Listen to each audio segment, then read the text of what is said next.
बहू, जेठ को छूना भी पाप होता है। देवकी जी सत्संग से वापस लौटी तो घर पर ताला लटका मिला। घर में न छोटी बहू रत्ना थी और न ही उनका बड़ा बेटा अशोक। देवकी जी बहुत हैरान परेशान घर के बाहर ही खड़ी सोच रही, आखिर दोनों गए कहाँ हैं। बाइक की आवाज़ सुन देवकी जी ने अपनी नजरें और गर्दन घुमाई तो उनकी आंखों की पुतलियां बड़ी हो गई। हैरानी से अशोक की बाइक पर रत्ना अपनी गोद में 3 साल के बेटे को लिए हुए। रत्ना ने बाइक से उतरकर ताला खोला और अंदर गई। पीछे से देवकी जी भी रत्ना को घूरते हुए तेज कदमों से अंदर आई। बेशर्मी की भी हद होती है बहू, ऐसे सरेआम अपने जेठ की बाइक पर। जेठ के बराबर उसके बगल में कौन बैठता है। ऐसा भी क्या काम था जो नमन के आने तक तुम नहीं रुक सकती थी, या फिर इतना ही ज़रूरी था तो कैब बुक कर लेती। तुम तो अक्सर कैब बुक करके ही कहीं आती जाती हो। अरे, हमने अपने जेठों के सामने सर से पल्लू नहीं सरकने दिया।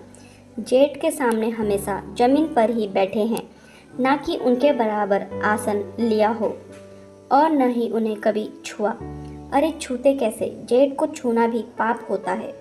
और तुम जेठ के बराबर गाड़ी पर बैठकर चली गई। देवकी जी अपने ही रो में गुस्से से बोले जा रही थी। रत्ना को न वो बोलने का मौका दे रही थी और न ही उन्हें रत्ना की सफाई सुनने में कोई दिलचस्पी थी। माँ, ये क्या कह रही हैं? आपको कुछ दिख भी रहा है? पीछे से अशोक ने भी तेज स्वर में कहा। माँ, अगर आप इस रूढ़ विवादी विचारों और गुस्से की पट्टी हटाकर देखती तो आपको नजर आता।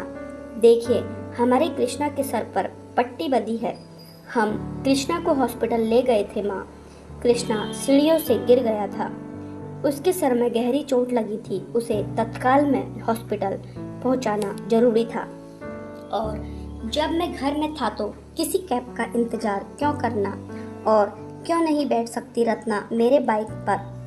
वो मुझे भैया जी कहती है तो मेरा उसका रिश्ता भाई बहन का हुआ ना।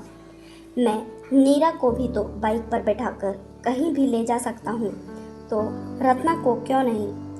और एक भाई को छूना बहन के लिए पाप कैसे हो सकता है माँ? अभी तक आपने रत्ना को इन्हीं सब रूढ़ विवादी विचारों और परंपराओं की रस्सी से बांधे रखा। मैंने भी कुछ नहीं कहा क्योंकि शायद ज़रूरत ही महसूस नहीं हुई।